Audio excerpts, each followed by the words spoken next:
Hey everyone, shooting a video today talking about the 944 door handle system. I've already got my door taken apart here, so I'm going to start with an example of how the system works.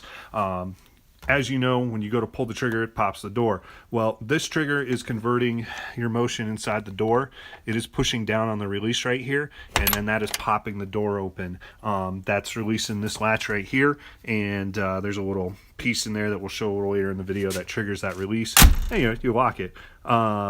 So, big problem that everybody has is you have a lot of travel, and this one's kind of got some itself before it really wants to pop the door. That's my release point. It's really common that these get super gummed up. So you'll go and you'll pull the trigger all the way down. You'll hammer it into the door is what most people end up doing, or into the seat of the handle. And it'll take a while. Like you'll feel it. It's just like it kind of slow. You can feel it kind of slowly pushing down, and then finally it releases. To go without saying, that puts a ton of wear on the door handle stuff. It causes wear up here in the handle, and that is a big problem. The other unknown, the part I don't think most people appreciate is that the latch down here, a lot of guys, when they go to pull these door latches off, they'll come in here, and let me get my hand in there. They'll come in here and they'll just take a screwdriver and they'll pry it off, and they won't support this part right here.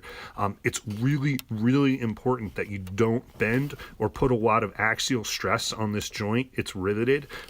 If you pry this off without supporting this well, you will actually make this release mechanism a lot worse.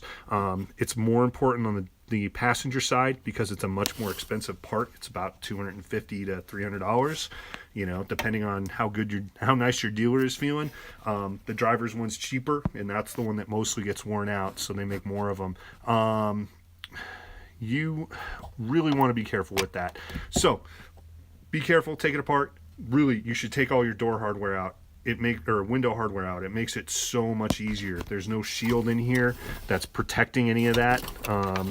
It's hard to shove your hand in when you're watching on the screen. There's no anti-theft shields in the way. It only takes about 15 minutes to take the glass out. It's super easy. In this case, I've got my weather stripping out because I'm replacing that too. But I wanted to show also the actual assembly so that you understand what happens when you take that off incorrectly, why it's important. Here I've got old hardware, new hardware. It's a brand new handle and a brand new release mechanism. This isn't going to go on this car because it's for an early, but I have it from an old car that I had. Here on the latch, this is an example of what happens when you don't take that off correctly. Right here, you can kind of see that the angle, it's got a little bit of an upward angle on it. It's been bent. Here on the new one next door, we don't have the same effect. Oop, my aim is bad. It's nice and flat, level. There's not really, you can't even really see any in it.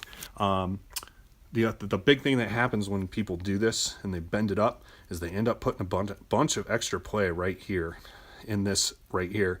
Now, when you go to press that door handle in, before it starts pushing down on this, it pushes it out because of the way the leverage works. And so the more play there is here, the worse your trigger is going to be. And so if these are super loose, you want to look for better ones. If it's your driver's side one, order a brand new latch. This release right here was only about $80. A little cheaper if you're nice to the parts guy, but it lists for around, I believe, $80. This is the most common one to get replaced, I think.